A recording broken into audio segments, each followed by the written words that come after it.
Welcome to Hazel's Story, an epic saga podcast.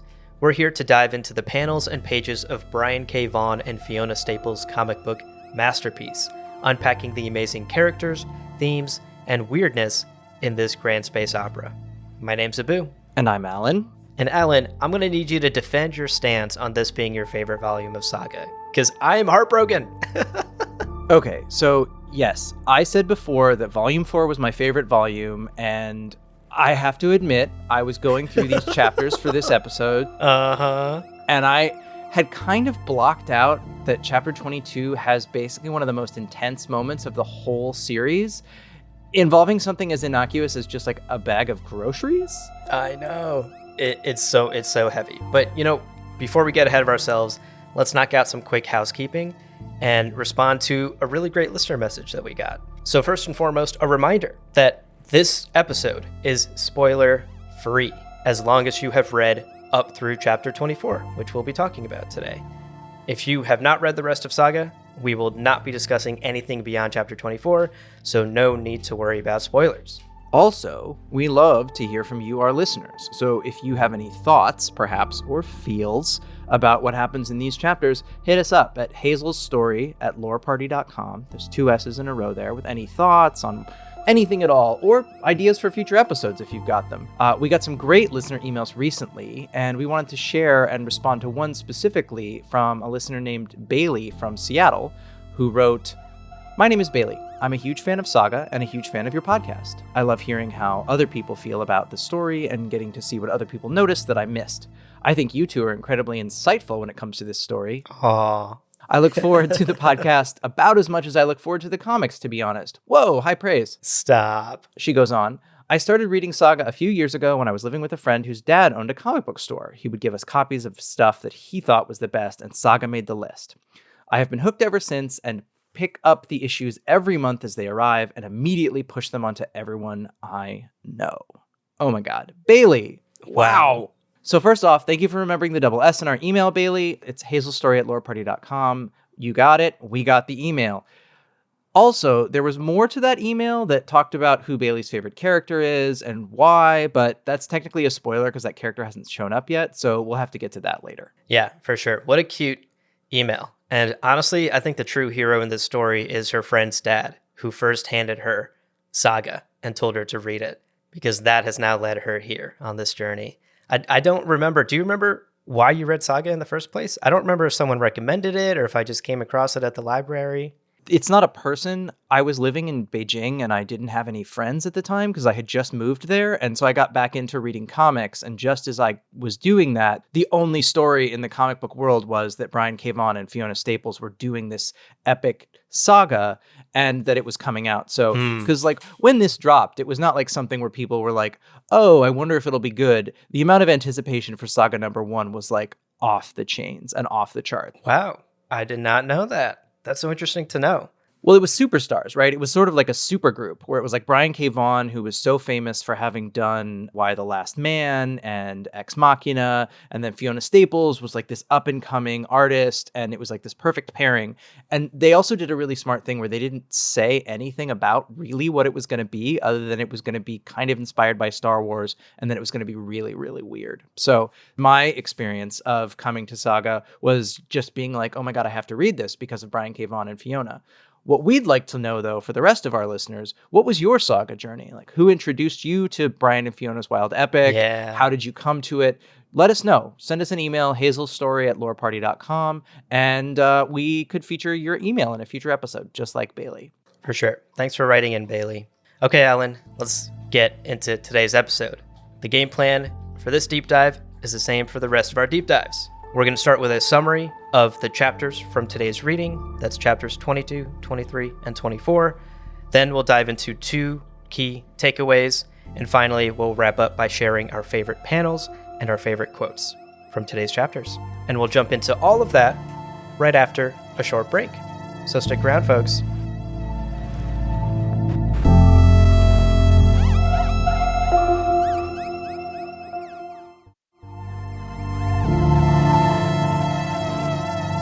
All right, let's get into it. So chapter 22 opens with a very different image than the pin in an eyeball that closed out chapter 21. We get this amazing full-page panel of some kind of being that has a similar head shape and features as Isabel, but they're wearing a golden crown and what appear to be cosmic roller derby skates and outfit, and I guess is farting/sharding out the universe? While saying, oopsie, I made a universe. Just right out of the gate, you know you're in for something special with this set of chapters. Yeah, for real. Forget the Big Bang Theory. This is now my headcanon for how the universe was created. We learn on the next page that this is, in fact, Isabel telling Hazel a story, presumably the story of the origin of the universe from her own home planet of Cleve. Story time is then interrupted when Clara comes in speaking a lot of blue, and we learn that no one can understand each other at the moment because the translator rings are out of range, which means Marco and Alana are both not home right now. Most of this blue is pretty innocuous stuff that Clara is saying, but the last bit is important because she says, I'm starting to worry about those too. And this, whether or not Hazel can understand blue yet, she definitely interprets the emotion correctly and understands that her grandmother is worried about her parents. Rightfully so. Totally. We immediately find out why Clara is worried in the next scene where Alana is at work acting in a fight scene with some sort of sea monster and her co-actors from the open circuit, but she forgets her lines, so she ad-libs with the line, quote, never worry about what other people think of you because no one ever thinks of you, which is an amazing line from one of D. Oswald Heist's books that Prince Robot actually read out loud to Heist when they were like hanging out before things got real awful in the lighthouse back in chapter 12. The line goes over well with the audience, but when the scene ends, Yuma, our costumer friend, is furious because she is worried that someone from the audience will recognize the Heist line and use that to find Alana, Marco, and Hazel. And it ends up that Yuma was right to have that concern because our buddy Upshur, the journalist, was in the audience. Seems he's a fan of the open circuit. And he's got a little look on his face like he knows what's up. Mm-hmm. But a little Hazel narration shifts us away from that back to the robot planet where Prince Robot IV is standing in front of his wife's casket in some kind of cool robot cathedral. My man is also clad head to toe in a fire funeral fit. Yeah. His usual uniform has been replaced by head to toe black, and he looks dope. Yes, all black, everything. He's looking great. Second only to his dad, King Robot, who enters. We get this full page spread of just the biggest, like, dual page. Yeah, like 8K widescreen, like King Robot, garbed in like royal clothes and everything. And this exchange between father and son, not exactly pleasant. We actually find out that the king's favorite son is apparently already dead. Mm-hmm. More about that later in the takeaways. And that Prince Robot IV's wife will be buried next to his brother. We also learned that the king doesn't necessarily have much compassion for some of that war trauma and war PTSD that Prince Robot IV has been dealing with. And thus, he actually bans Prince Robot from going after Dengo because he doesn't want the prince to ruin even more of this relationship with the Landfall Coalition. Then he pixel teleports away or something. No explanation for what happens here, but it's amazing. I love that his scepter is basically like the mother of all universal remotes. And he just like pushes some button on it and then does basically the thing from the TV Kid from Charlie and the Chocolate Factory where he just like beep, beep, beep, beep, beep, and like vanishes, which no explanation for how or why, but apparently that's how he gets around. Yeah, incredible. I want that.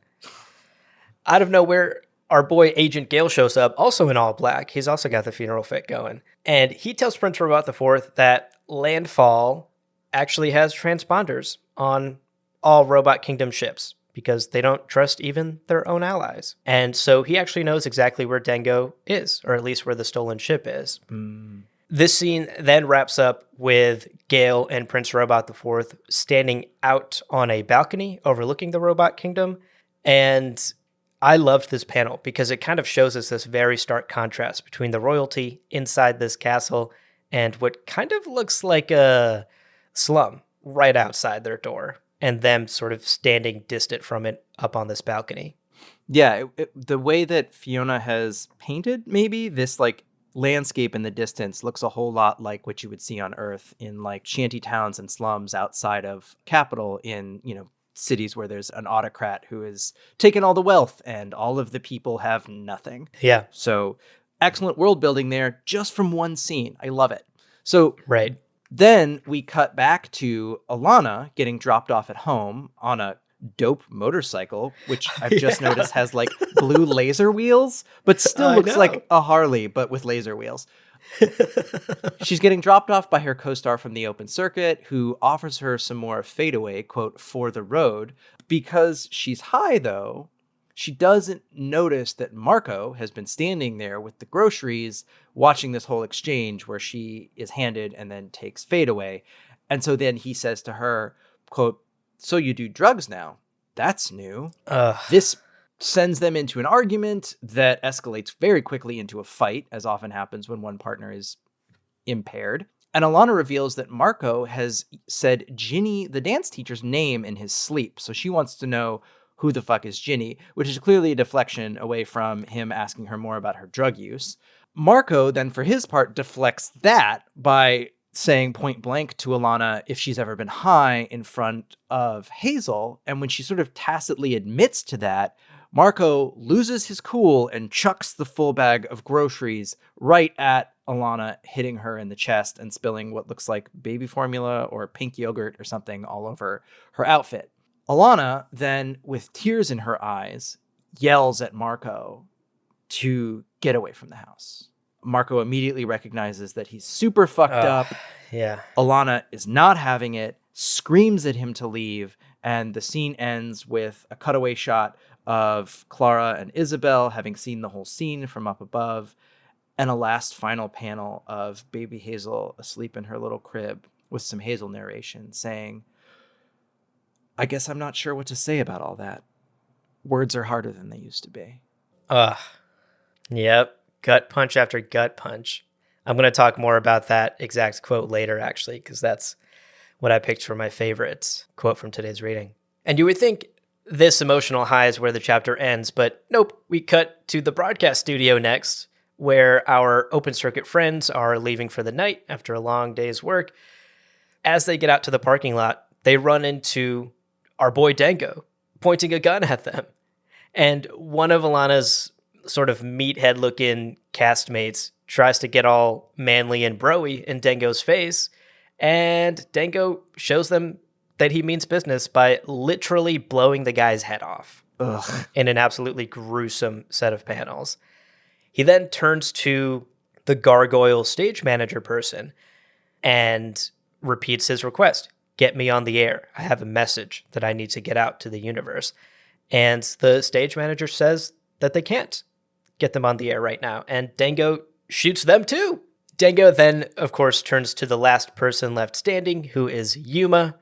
And in a moment of panic, Yuma basically offers Dango something much bigger than the airtime that he wants. And it's on that cliffhanger that we end this chapter. So much packed into literally just one chapter, one 22-page issue of this comic book. Also, I love that we're left on this full-page panel with Yuma having dropped her paint buckets, which is some sort of magical, mystical paint that like holds its form in the air. And you're like, I don't know what you do as a set designer or how any of it works, but it seems very cool and I want to know more. Yeah, so many tiny, tiny details like that, with the gargoyle person being made out of stone and the frozen paint.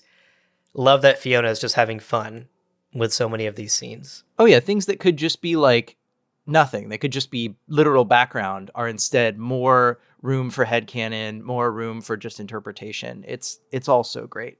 So then on that huge world-altering cliffhanger, of course we'd pick right back up with that in the next chapter, chapter 23. No,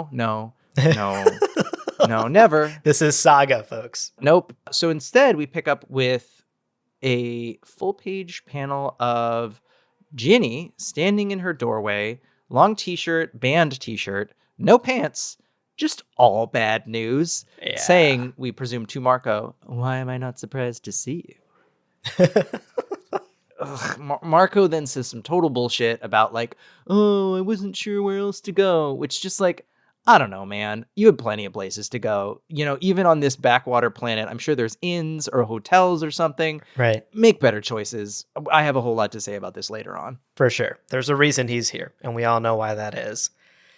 She does, however, let him in, and she, in fact, offers for him to stay the night. And we get some really great Hazel narration here. Quote, a lot of people who came into my family's life looking like heroes ended up acting more like villains.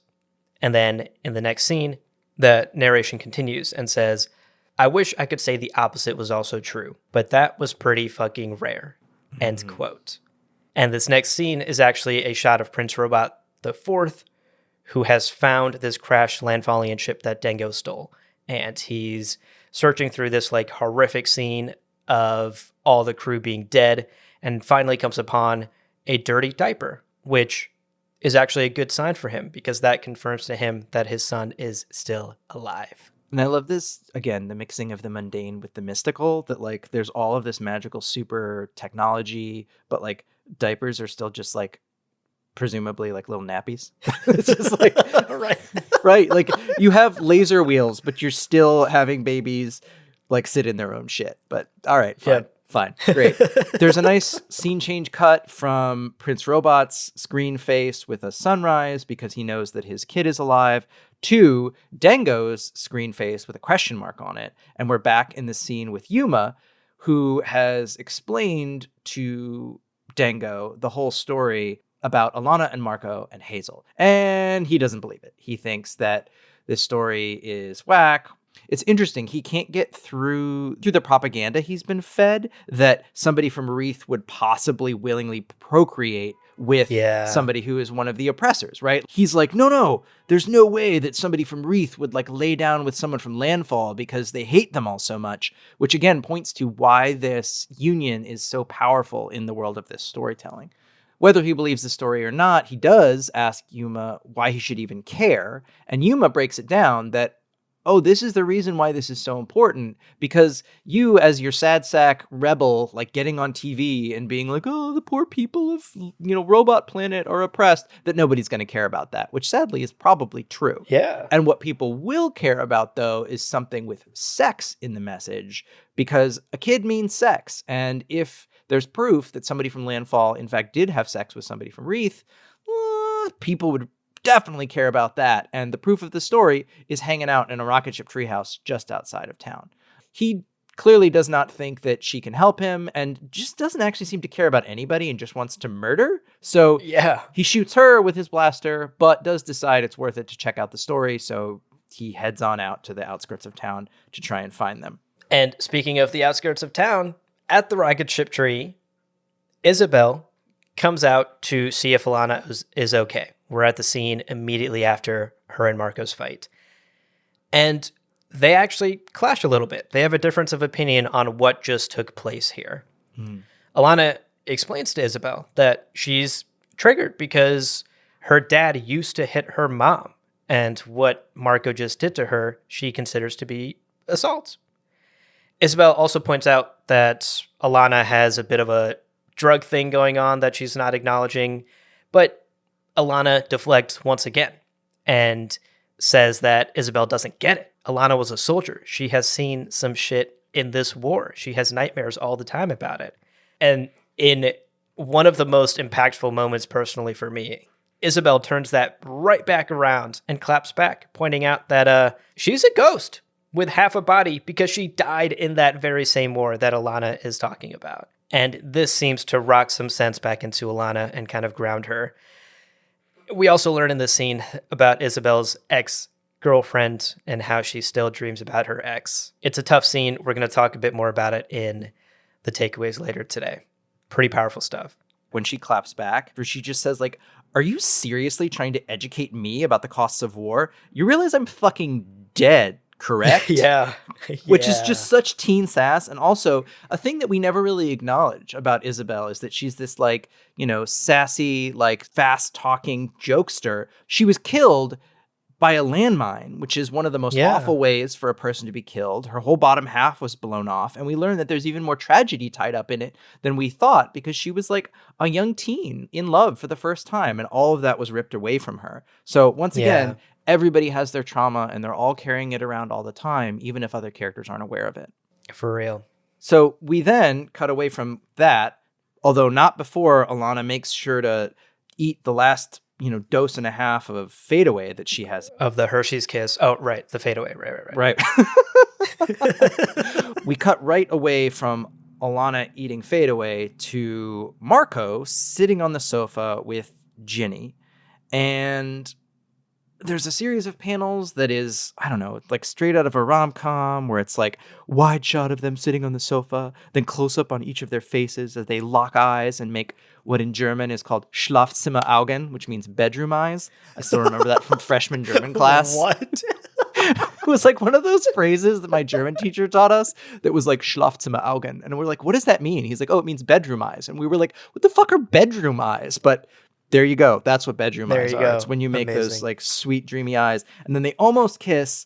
But Marco at the last minute sees something on the coffee table, which is Hazel's doll, Ponk Conk. And Marco knows that Hazel will not go to sleep without Ponk Conk. So he's shaken out of his whatever lust, horniness, whatever was going on. He jumps up and Ginny tries to get him to stay, calls him Bar. He reveals to her that that's his dad's name. All of a sudden, he's flooded with shame, and he's like, fuck, I gotta get out of here. And the last thing he says to her in this amazing final line as he leaves is, thank you for teaching my girl to dance.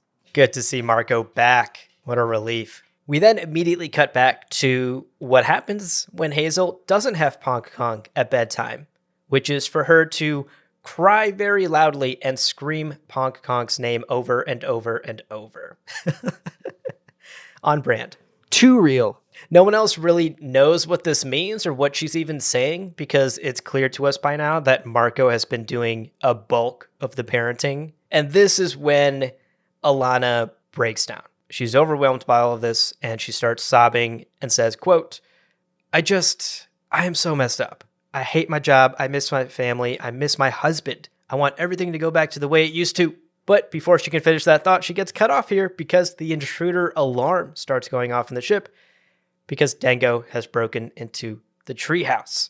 Isabel tries to do a scary illusion to scare him off, but as we know, that doesn't work on the robots. He sees right through her. He scoops up Hazel and starts threatening her with a gun, but before anything can escalate further, Alana tells the rocket ship tree to blast off, which knocks him on his ass. And in this really dope panel, Alana makes like a full-on dive, flapping her wings, and scoops up Hazel just as she is about to hit the floor. This sets off an intense series of panels. Clara starts fighting with Dango, ripping one of his fingers off, which is kind of gross, but cool to see. With her mouth? With her mouth. Does it just taste metallic? Because they're robots? Unclear. But basically, by the end of this intense series of panels and pages, we end up with the rocket ship tree having blasted off into space, and Dango with a gun to Clara's head, in control of the situation, and telling the crew, you are going to tell this ship to go to the exact coordinates I tell you to, or people will get hurt. And then literally in the next panel, you get some Hazel narration. There's a lot of very meta Hazel narration in these chapters, because in the next panel it says, but it's not the end of our story, which is like almost, I don't know. I love it. You get this panel of just the most forlorn Marco staring up into the sky as he watches his family fly away, while he's got Ponk Conk in his hand. Super sad. And then Yuma shows up, something about being a coward. Marco doesn't know what she's talking about. We clearly do. But before they can talk about it anymore, we get the final panel of the chapter, which is a full-page panel. Prince Robot in all of his black-on-black finery, hand cannon pointed right at the camera, clearly believing that everything that's happened so far that's bad in his life is all Marco's fault. And he says, I should have known you were behind all this. And that's the end of the chapter. Wow. Our characters are colliding, folks. in the best and worst ways possible.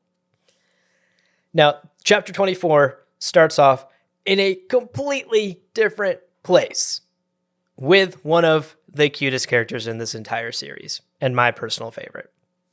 We join Gus, the humanoid seal walrus shepherd man, as he's holding Clara's golden battle axe. And we quickly realize that he is speaking to the Will's sister, the Brand, who is asking Gus what his name is. And we get this cute little exchange back and forth where he's like, my name's Gus. And she says, Goose? And he says, nope, Gus. And then she responds with, I thought that's what I just said. And this, we have to sidebar here for a little bit because we on this podcast have always called him Gus. Right. And this panel implies that perhaps it's more of like a goose. The goose is like the umlaut is pronounced like German or something. Yeah. And that's why when he says, and then she thinks it's the word goose. We had a previous episode where I referenced this clarification and was like, I don't know. I don't want to like change up how we say this. But I've come back around on that. I'm like, well, if like Brian and Fiona took the time to make a whole panel to clarify how to pronounce the dude's name, should we adhere to that? I don't know. What do you think? I think the same, actually. Now that we've reached this point in the story and that name clarification is so obviously there, right? I think we should honor how Brian and Fiona intended it. So I've always said Gus in my head, which now that I'm saying out loud doesn't seem right anyway. So right. Goose, I think, is what we can move forward with saying. Goose it is, which is fun because you get to say it kind of like the Swedish chef from the Muppets. Oh, hello, Goose. Moving on. So we learn in this conversation after the name clarification that the Brand is looking for the Will and has a photo of him that is just so perfect because he's got hair, but he's just like so surly while drinking what appears to be a whole bottle of whiskey, but like in a pint glass. And he's just like so cranky that someone's even taking his picture. It's the only picture that his sister has of him. And the Brand is looking for him, clearly. Gus has never seen the Will before, so he doesn't know, but he does reveal that he met Alana, Marco, and Clara, and that Clara traded Goose her battle axe, which Goose now adorably calls a chopper, for one of Goose's giant walrus dinosaur things that was named Friendo, who we've seen for the last many chapters on the rocket ship tree. Yeah. So now we understand how a giant walrus thing ended up on the rocket ship tree, because Clara bartered, apparently, this giant animal for the chopper that Goose needs to fight off the bone bugs, which were kind of a big scary deal when they first landed on Quietus, but now seem to just like not be around anymore, which I guess is, Anyway. Maybe they're seasonal. Yes, bone bugs are seasonal. Like most insects. Sure, totally. Right.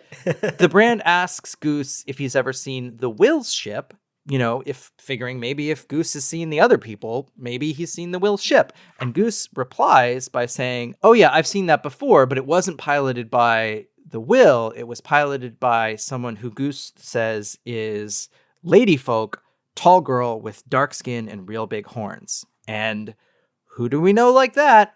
Immediately, we cut to Gwendolyn, who is in the middle of, searching through some files in what reminded me of a big warehouse storage type place, totally straight out of Indiana Jones and Raiders of the Lost Ark, like the place where they take the Ark at the end of the movie. Totally. Befitting that theme, she immediately has some patrollers who stumble upon her. Apparently, there's the guards of this government facility or whatever it is, and on brand with the Raiders of the Lost Ark because they're kind of like Nazi-esque pig rat officers. Like, they have these like very brown shirt Nazi uniforms on, but they look like pigs, but they're also rats. And we get a series of very awful, awful things that come out of their mouths as Sophie is continuing to search through these files for something, and Gwendolyn is kicking the shit out of / killing all of them. At the end of the series of panels of Gwendolyn being a badass, one of these terrible monster creatures is not dead, however, even though one of his eyeballs is dangling out of his head, which is fucking gross. And he then proceeds to threaten to rape both Sophie and Gwendolyn, which is fucking awful. Yeah. Luckily, Lion Cat appears, looks terrifying, and we're left to kind of figure out what happens next because we cut away to the outside of the warehouse where the Brand appears on the scene via Crash Helm portal and recognizes the Will's ship just in time for Gwendolyn, Sophie, and Lion Cat to come out of the building with Lion Cat carrying the dangling eyeball patroller's head in her jaws, which, okay, figured out what happened there. Yeah, it's okay, Alan. It's good for her teeth. I love that line, which is just like, chew toys are good for cats' teeth, apparently, and she's going to chew on this skull. I don't know. There's a lot of slapstick gore in this chapter, and I kind of love it. Yeah, it's cute. What isn't cute is the confrontation that quickly takes place here. The Brand immediately starts asking Gwendolyn why she's wearing the Will's cape and why she has his lance. Lion Cat gets defensive, which forces Sweet Boy to shoot out his little knockout dart things at Lion Cat. And Gwendolyn then responds by trying to lance the Brand, who you wrote in our script cuts the lance in half, but now that I'm looking at the panel, it looks like she opens a portal for the lance to just go through and miss her entirely. You're totally right. That makes much, much more sense. So she has the ability with this Crash Helm to open portals. Yeah. And so she pulls some like dope portal jujitsu by opening a portal that just eats the lance. That's even better. Very cool. Very cool. Everyone kind of takes a moment to breathe here after all of this intense back and forth and actually try and talk things out, figure out what the heck is going on. We learned that Sophie and Gwendolyn are actually here at this warehouse building to find a formula for an elixir that can heal the Will. And the reason they had to fight those gross Nazi pig guys is because the healthcare syndicate, whoever that is, are protecting their profits by keeping this formula under wraps. They don't want people getting better too quickly, which obviously is an incredible shot at the US healthcare system, which is objectively awful. Once they've sort of talked out the situation and have an understanding, the Brand decides to join them on their mission, which totally isn't a quest, Sophie. And they realize that the next planet they have to go to is a place called Demimonde, and what they're looking for on that planet is is dragon semen. Sure. This scares the Brand, not because of the dragon semen part, that's totally fine, but because this is actually the planet where the Stalk is from, the Will's former girlfriend. And I love that we get this little panel where Sophie doesn't even know who that is, which I appreciate, right? I genuinely appreciate this because the Brand knows who the Stalk is and is scared as fuck of her. We know who the Stalk is, and we know the Stalk is dead. The Brand doesn't know that, I guess. But then there's this last panel where both Sophie and Gwendolyn look at each other, and Sophie says, "The who?" Because they don't know who the fuck that is. So I appreciate that there's some acknowledgement by Brian in the writing here that, we have this omniscient, top-down view of who all these characters are, but not all these characters know each other. Right, we get totally. A couple more quick scenes to finish out this chapter. One of them is just to remind us, I guess, who the Stalk was. A pretty intense sex scene between the Will and the Stalk, which is interrupted only by the Stalk saying something about wanting to have kids with the Will that totally throws the Will off, and then the Stalk gets kind of upset about it and just kind of storms off, and we're left to wonder oh, is this part of why they broke up? Before we can do that, we realize that this is a dream, and in fact it's a coma dream that the Will is having while he's still hanging out at his hospital bed. And we also get another little shot at the US healthcare industry there, where we find out the only reason that the Will is continued to be taken care of in this hospital is because he has really good health insurance, which kind of makes sense for freelancers. But then I'm well, wait, health insurance through who? And then I remembered that, I think at some point we talked about a freelancers union. So right. Clearly, the union of freelancers negotiated good healthcare coverage for them because they need it. Amazing. One point I wanted to make about this scene, actually, I don't know if you picked up on this, but this scene to me reminded me a lot of a very long time ago, that sex scene between Marco and Alana, where she's basically tells him to finish inside her. Oh, shit. I forgot about that. And the parallel here to me is really interesting because for Marco and Alana, that was a very intensely sexual, romantic, amazing night of sex. And here for the Brand and the Stalk, it's potentially a literal reason why they broke up, and definitely a reason why they at least didn't finish having sex here. the stalk just kind of walks away and is like, I'll take care of myself. It's fine. You're totally right. Just two very different kinds of relationships, but very similar situations. Well, and just like character development about both of them, right? Like you learn that like the will clearly has something about children, which has been an ongoing issue with him, right? There's a reason why he adopts Sophie. There's a reason why he has to get her out. He's clearly terrified or has some probably childhood trauma that he himself suffered. So the idea of being a father scares the shit out of him. And it didn't scare the shit out of Marco. So yeah, that was like excellent. I hadn't even thought of that. Yeah, just reminded me of that scene. Yeah, let's wrap up this chapter because we revisit Goose, who is back on Quietus, just chilling with his chopper. Apparently, he carries his chopper around with him everywhere, which is great and adorable. Yuma suddenly appears and starts asking him about Friendo and about the psychic connection that Goose has with his animals. The reason she's asking is because when we flip to the final page of this chapter and the final page of today's reading, we get a full page spread of Marco with sword and shield in hand, standing next to Prince Robot IV, asking Goose for help in finding their families. They need to track down Friendo, who's still on that rocket ship tree. And that's it. That wraps up Volume 4. So many of our main characters have split off into these little splinter groups, which sets the stage for what's to come next volume. I just love that we don't even get any exposition for how Marco and Prince Robot IV got from Prince Robot IV wanting to murder him and thinking it was all his fault to them now being like joined together. Clearly it took a little while though, because Marco is now bearded. So like it's been long enough that Marco's grown out a beard. And something happened where that sword and that shield that he's carrying used to be on Ginny's wall. Right. Something happened where he was like, I need to get a sword because he can't use his own sword because he destroyed it, right? So we know all of this must have been something tremendous in order for him to pick up a sword again, but also to make amends with Prince Robot, all to try and find his family. Yeah. And we know that Brian and Fiona love to play with time in this way. Right. Where we always sort of jump around with time and then get that information later on at some point. So love to see that we're wrapping up this volume and this chapter with another little time skip. And we'll just have to figure out how our friends got to this point in the story. Totally. Speaking of time, we have been talking about these chapters for quite a long time, and we're going to take a quick break, but we'll be right back for our takeaways, favorite panels, favorite quotes. Stick around.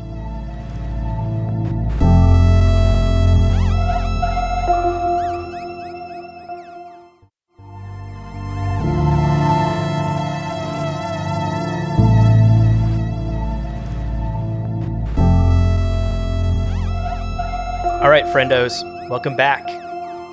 Let's now get into our 2 takeaways from today's reading, and then we'll wrap up the episode by sharing our favorite panels and quotes. So for takeaway number 1, Alan, I wanted to talk about some of these little character details that we learn all throughout today's reading, and actually all throughout this volume. They're small, they're subtle, but they're so impactful to our understanding of who these characters are and what their motivations are. So first and foremost, in chapter 22 today, we learned that Prince Robot IV had a brother named Duke. We touched on this a bit in the summary when King Robot informs the prince that his wife will be buried alongside his brother, who, quote, was a true champion of this realm, end quote. And that little, like, almost throwaway line tells us a lot. We can assume that Duke was maybe also a soldier, like Robot IV is, and presumably died on the battlefield. And it's obvious that King Robot had a favorite son. This very much reminds me of the Boromir-Faramir relationship from Lord of the Rings. Like, there's obviously like this golden boy favorite older son, and then sort of like the one that lives in the shadow. And it's clear that Robot IV is the brother that lives in the shadow here. I think learning about Duke also really puts a lot of Robot IV's actions in perspective all throughout this story so far in all of these chapters. I couldn't help but kind of feel bad for the guy because he's clearly out here just trying to desperately win his father's approval in any way that he can, and to also live up to what was obviously an outsized legacy of his dead brother. Mm-hmm.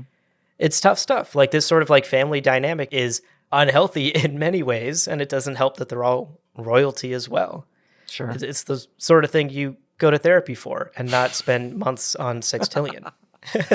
Do you know that meme, Abu, that like men will do X just to avoid going to therapy? Yes. So men will spend months and thousands of credits on sextillion just to avoid going to therapy. For real. For real.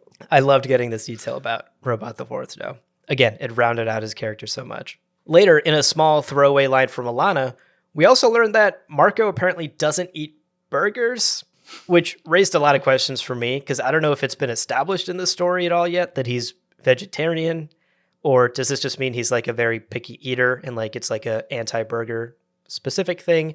I'm not sure. But to me, it seems pretty on brand for Marco to be the kind of guy who would feel bad about eating animals and go full vegan. Yep. And ultimately, this is just a bit of a throwaway line, but the purpose is to tell us that Marco has never done drugs and has probably never even smoked a cigarette. He's a straight-laced guy. When I saw this, I also was like, have we ever seen any of these characters eat? I don't think we have. I think that's just a thing that they like haven't taken the time with because there's been too much else going on. But like, what is food like in this world? No idea. That's such a good point. Such a good point. Hopefully we'll see that later. We also get two big revelations about Alana in today's reading, and I want to spend a bit of time on these. When she's speaking with Isabel after her fight with Marco, we learn that 1, her father was physically abusive toward her mother, and that 2, she still has nightmares from her experiences in the military. And I loved these details because recall how we know Alana had a strained relationship with her dad, and how we know he was remarried from that iconic photo from the wedding. So good. Well, now we have some more insight into that. We know that this abusive relationship, this physically abusive relationship, is maybe part of the reason why her dad's first marriage fell apart, and is definitely part of the reason why she's not exactly a huge fan of her dad. And then the detail number 2 that we learn about her nightmares is so interesting as well, because up until this point, I don't think we've really gotten a sense of what Marco and Alana's military careers were like, or what they experienced from the war. Right. And here we get like a pretty direct answer to that. Alana saw some stuff that she's still carrying with her today. She's got that same war trauma that we know Prince Robot IV is dealing with as well. Well, it also, if you remember how they first met too, right? Alana like cracks Marco in the face with her rifle butt like it was nothing, which we have to assume that's not the first time that she did that. So maybe, you know, her trauma is less like Prince Robot's, where it's battlefield PTSD. Maybe her trauma is the shit that she had to do while she was a prison guard, right? Yeah. Who knows? But it definitely helps provide some more context, and you start to get to put the pieces together. Yeah, for sure. That's such a great point. Also in this same conversation, we got to talk about Isabel, because we learn about Isabel's ex-girlfriend, Wendy, from before her death. This was really tough for me to read because Isabel, next to Goose, Isabel is probably up there as one of my all-time favorites in this story. And just to learn that her final thoughts and her final moment after stepping on that landmine when she knew she was going to die were, quote, "Damn, I will never feel her breath on my neck again," end quote. That is heartbreaking when you remember she's still just a teenager, and this girl was probably one of the first loves of her life.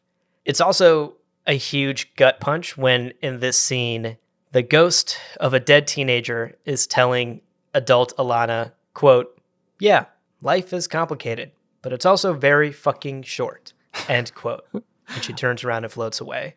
That's a tough lesson to get from the ghost of a dead teenager when you're still alive and well and just got in an argument with the love of your life. It also points out we don't really know how old in like years right. as a ghost Isabel is, right? Like as a teen she died, but like maybe she's like decades old. We have no idea. I also would just like to point out that those 2 lines that you just said would make one hell of a set of lyrics for like the most badass emo song. Just like, I will never feel her breath on my neck again. Like, just, it's a sing-along chorus. Fall Out Boy would carry that and make it truly. Well, iconic. My Chemical Romance is back. I'll pitch this to them. We'll see if they can do something with it. Totally. Now, continuing with our details that we're learning about our characters, the next character that we learn an important detail about turns out to be Hazel herself. because we learned that she can't go to sleep without Ponk Conk. Which, the more I'm saying that out loud, it sounds fine in my head, but Ponk Conk is such a weird phrase to say out loud. Oh, it's so absolutely a thing that like 1.5, 2-year-olds would say. But it wouldn't be like two separate words. It's essentially all one word. It's Ponk Conk. Yeah. I want Ponk Conk. Oh, you're so right. Ponk Conk. It's cute. There's not much to say about this detail, but I just thought it was very, very cute. And, you know, I related to Hazel because I also had a favorite stuffed animal growing up. He was a rabbit who wore overalls. His name was Rabbity. Anyway, let's move on from that. Well, I would also, just one other tiny detail about that I feel like is really real for any parent is that moment when your kid won't go to sleep and is overtired and there's one panacea that will like make them feel better and you can't find it is one of the most panic-inducing moments that you have as a parent, because you're like, fuck, I just want to go to sleep. And it actually is a really realistic trigger for Alana to have like sort of the bottom of her addiction, right? Like she breaks down because of that sheer like just frustration and panic of her daughter wants something, she can't find it, and there's an extra element of just like shame from she doesn't even know what it is. So it's like, it seems it's all like all of these things. I don't think it's a tiny detail at all. I think it's like so crucial, and it also just shows like when you have a small child that's around that age, anything even as mundane as a stuffed toy becomes so important because you're dealing with the emotions of a tiny monster. Yeah, that's such a great point. And as usual, there's so much to say about all the tiny details in Saga, even Ponk Conk. Continuing with our trend of tragic character revelations, we actually learn that Dengo's wife left him after the death of their son as well. And look, I'm not out here, I'm no like Dengo apologist. I'm not trying to excuse any of his actions in these past couple of chapters, but it's clear that Dengo has been through some absolutely heartbreaking stuff. The kind of stuff that you can understand would break a person. Mm-hmm. And there's no excusing the bloody rampage he's on, or just the indiscriminate shooting of random people he's doing, or the child kidnapping. But you can at least sympathize a little bit and understand where he's coming from. It's clear he's been through hell, and something in him finally just snapped. And so those are some of the details that I picked out. And while, again, like Ponk Conk, they can seem like small sort of throwaway details that don't add much, when you think about them, it just adds so much to the world building and to the characters, making them that much more well-rounded and relatable. And the part that really sticks out to me is this is just what good writing and storytelling looks like. Even our villains, like Dengo, are worthy of our sympathy. And that's just one more reason this story is so good. So that was my takeaway. That's takeaway number one for me, is all of these little details that I picked up on throughout today's reading that add so much to the world and characters. Yeah, I clearly was loving all of these as well, loving them so much that my takeaway is kind of similar. So my takeaway is that in addition to the small details, there's the kind of broader idea that all of these characters are fully formed, like round, never flat. They're like full beings that exist, and they're like very complicated. And one of the devices that you've pointed out that they use to illustrate that is these tiny details. I loved all of those that you pointed out. Another one that I loved from that set of chapters is the little like aside about why and how Brand can use a Rethian crash helm, which is because she apparently, quote, did a few years of grad school on Reef, which I want to know what that means, because there's a whole lot of intonation and explanation. And do they have assassin grad school? I very much want to know. But also, it's another one of those great moments of like blending the mundane stuff from our world with the magical Saga world. Anyway, this is one of the devices where Brian and Fiona are showing us that all of these characters are like real and fully fleshed out, and none of them are one note, and none of them are going to fall into like any of these sort of like traps that can happen, I feel like, a lot with sci-fi and fantasy of like, oh, this character's the rogue, or this character's the hero, or whatever. All these characters are fully formed. And one of the ways we see that, in addition to these tiny details in these chapters, is that all of these characters are capable of making huge mistakes, just like big, giant mistakes with huge consequences, just like in real life. Marco, after this awful moment between he and his wife happens, which like that's a mistake in and of itself, but he then compounds that by running off to Ginny's house and almost cheating on Alana. And that's the reason why he actually didn't make it back to the ship in time to help Alana fight off Dango. If he hadn't rolled up on her house, if he just kind of like milled around and then eventually gone back and not like spent time drinking tea on her couch, he might have made it back in time to fight off Dango or something like that. So bad choice, go to Ginny's house. Consequence, you lose your family. That's like some real character shit. And then there's also this interesting element of characters making the same bad choices over and over again that gets brought up. So Prince Robot IV gets very clear instructions from his father, the king. So remember, that's not just his father, that's the king of the realm. When the king of the realm gives you an order and you don't follow it, that's treason, and you could be put to death for it. But he can't listen. Agent Gale comes up and is like, well, I happen to know where they are, which Prince Robot IV immediately jumps on it. He's just been told to stay in his room and let everybody else handle it, but he can't. He makes another bad choice to go off on another crusade to avenge his wife's death and rescue his child, even though he knows it'll further fuck up his position within the household and endanger kind of everyone. And then there's this kind of meta commentary on character development itself as a thing that Brian adds in chapter 23, where after we think Isabel like gets through to Alana about how drugs are fucking her up by being like, yo, you know I'm dead, right? And that Alana is kind of sabotaging her relationship with Marco, but Alana still goes ahead and takes more fade away anyway. We get this Hazel narration that says, quote, in the open circuit, characters are supposed to have arcs where they grow and evolve over the course of the story. But Mom always thought that was nonsense. In the real worlds, people never change that much. Grown-ups anyway, end quote. And it's just so perfect. Oof.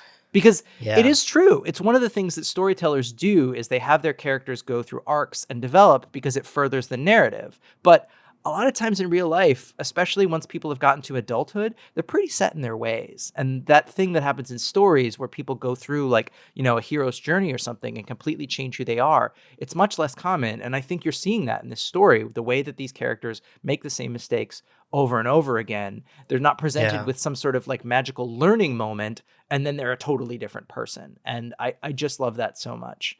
Just to finish this up, we also get characters realizing things about themselves that they didn't know. Like Yuma is faced with death from Dango and immediately sells out Alana, Marco, and Hazel. Tough look. Just like right away. And then only after she's shot does she understand that she did that and that it's wrong and why she did it, which we get in her like mumbling to Marco, quote, I never knew what a coward I really was. So all of that, these just like little tiny one-lines that give us more about these characters, who they are, what their motivation is, and ultimately how all of these adults are kind of fully formed in their fucked upness and they need to learn to live inside it. So I don't know. I loved it. Wow. Can I get a tattoo of that? Fully formed in their fucked upness. In my fucked upness. Just learning to live inside it. Hashtag just adult things.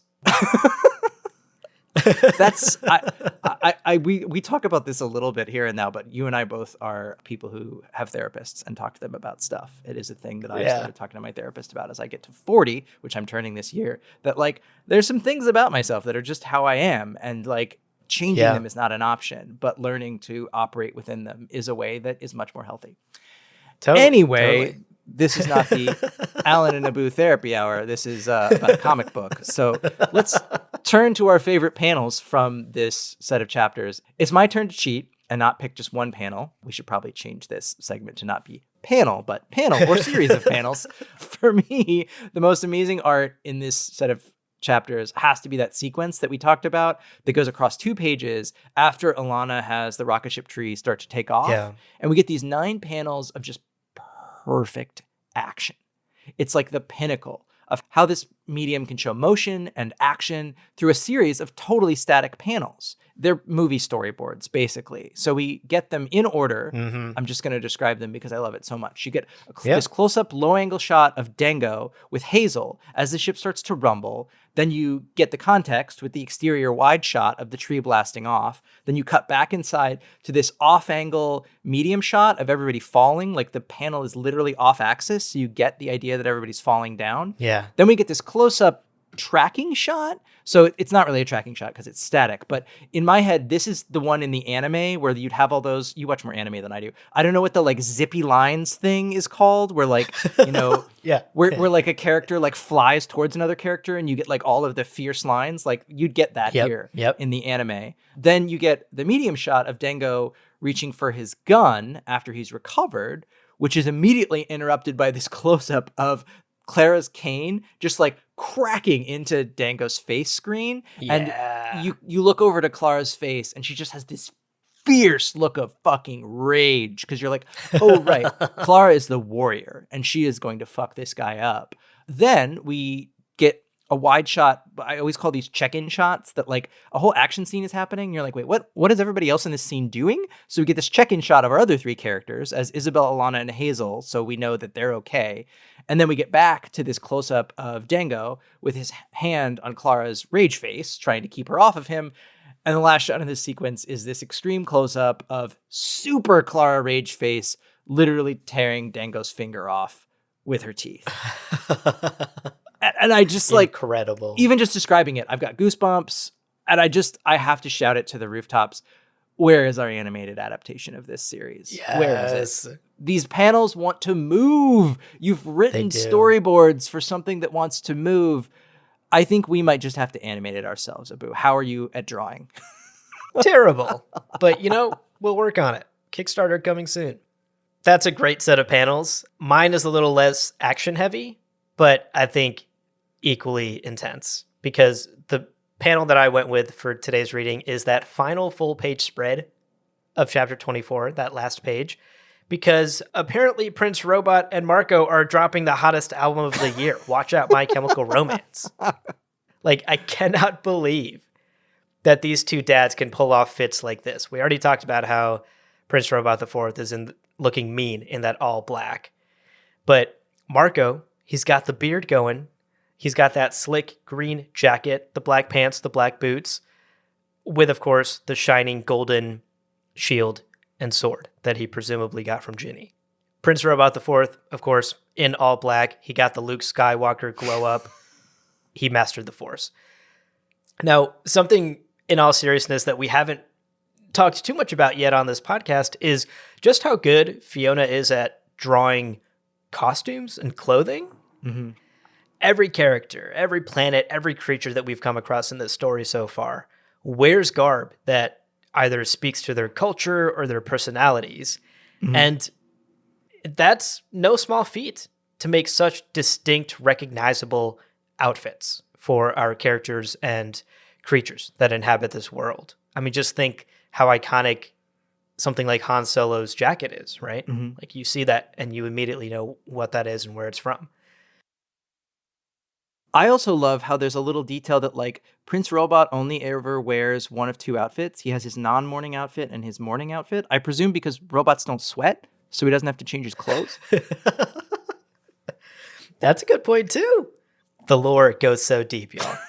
Now, the last thing I want to say about this panel is beyond just these two men looking so good and so badass, the implication of this final panel is just as shocking as all the sex appeal.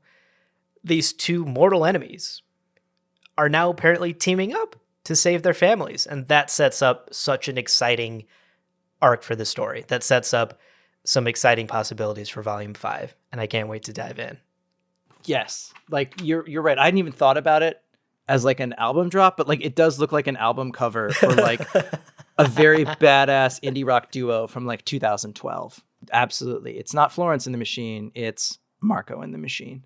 Wow, that's incredible. That should be a meme. All right, Alan, let's wrap up today's episode with our favorite quotes. You go first. All right, so there's a lot of amazing sort of side reference lines in these set of chapters, and the one that I picked is almost sort of a throwaway line, but when we're speaking of character development, I absolutely love that when Marco first sees Yuma again, after he's seen everything he loves fly away into the sky, he says, quote, You're the one who sold Alana drugs, aren't you? I knew it the moment you gave me this ridiculous haircut. We never should have let you into our... And then he's cut off because Yuma starts mumbling because she's like injured or whatever. But just Alana refers to Marco as, quote, an arrow when she's talking to her like other druggy coworker, which is obviously meant as some kind of like straight as an arrow. He's a square. He's a normie. He's an L7 weenie, right? And here we see that like his norminess extends even to hairstyles, which I'm guessing he's referring to the fact that Yuma is the one who gave him his like bleach blonde lock thing. Yeah. And like, we get it, right? Like, Marco was basically raised on a farm, a grasshopper farm or something. Right. So he doesn't trust all these arty types that, you know, Alana's gotten involved with. And you get in this one line that he's the type of person to, in this case correctly, suspect someone of being up to something, being a drug dealer, based on the type of hairstyle they would prefer. And he's also right. They shouldn't have ever let Yuma into their lives. She sucks. She's irresponsible. She's selfish. And she sucks. But she was necessary for them to get their job. And so they agreed to go along with it. But yeah, it's another one of those things that illuminates so much in just one little tiny line of, I knew at the moment you gave me this ridiculous haircut. We never should have let you into our... And even just like, you can feel the way that he would say the word drugs would just be so square. He would just be like, you're the one who sold Alana the drugs, aren't you? Just like a little bit of too much emphasis on the word drugs, you know? The drugs. You're so right. It's also just like a funny line, right? There's a lot of emotions in these chapters, a lot of ups and downs. Yep. But this is just like a moment of levity in all of this. I burst out laughing when I read this. Because, it's such a like square thing for him to say. You gave me these blonde highlights. How dare you? Like, well, and you also, for me, it's a tiny bit of the interplay between Brian and Fiona. Because, you know, Fiona probably, when she was sketching out what Marco on this planet was going to look like, she was having some fun. So she like, you know, drew him with blonde hair. And I'm guessing that Brian was like, what the fuck? So to kind of make fun of that a little bit, he writes this line about how it's a ridiculous haircut and how Marco would think it's a ridiculous haircut. I love every part of that. That like, you get the interplay between the creators, you learn something about the character, the writing that literally brings all of this more to life. Yeah, for sure. What about you, Abu? What was your favorite quote from these pages? So I want to talk a bit about that Hazel narration right after Marco and Alana's fight, because this hit me like a truck. Quote, I guess I'm not sure what to say about all that. Words are harder than they used to be. End quote. Huh. Literal tears. Like this scene and then the way it ends here on Hazel's narration, literal tears in my eyes as I was reading this. This entire scene is just so painful, but the sort of period to the end of this extremely painful sentence is Hazel's just total lack of commentary. We know from Hazel's sort of sassy voiceover that she is not the kind of person who would not have something snarky to say about a situation. But this is one situation where she doesn't really have anything to say.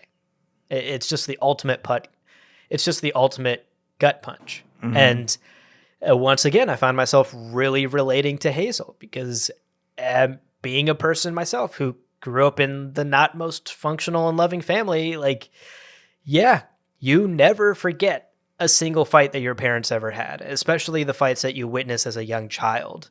Like, those are seared into your skull forever. And Hazel puts it perfectly, that there are just no words to explain the fear and the pain and the confusion of that moment and what moments like that leave with you for the rest of your life. Like these chapters are just full of gut punch after gut punch, but this is the one that just got me the most, just based on my own personal experiences but also within the context of this story and of this family that we are rooting for. We are rooting for them to win. So this entire volume 4 arc of watching them drift apart and then finally be separated at the end is extremely painful to watch. Like an incredible volume start to finish, but one of the most painful story arcs of this story thus far. It's intense. And I just want to say, folks, therapy, not sextillion, okay? Yes. I mean, I'm going to just say that there are definitely some sex workers that operate as therapists for some of their clients. Like, I think that's a thing. But for sure. Probably better to have a more direct relationship with a therapy professional if you've got some stuff to work through. We have run well long on this episode because I think we had so many feels about everything that happened here. But just to let you know, we're back on a regular schedule now and we're loving it. We hope you're loving it too. Up next in 2 weeks will be our quick react episode for the new chapter 59, which you should of course only listen to if you're all the way caught up.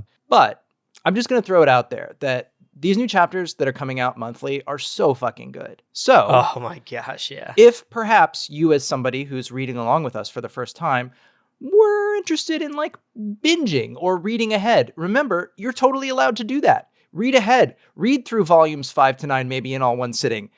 Go ahead.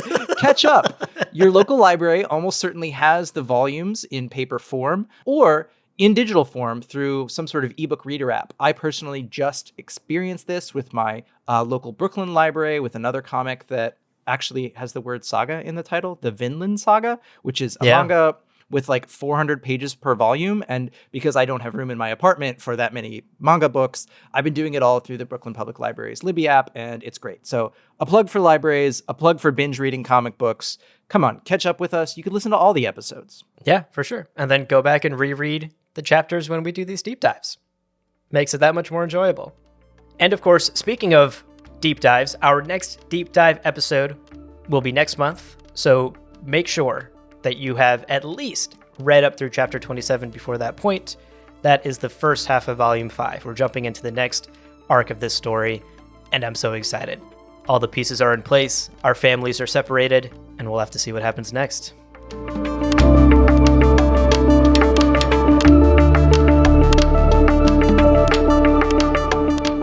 All right.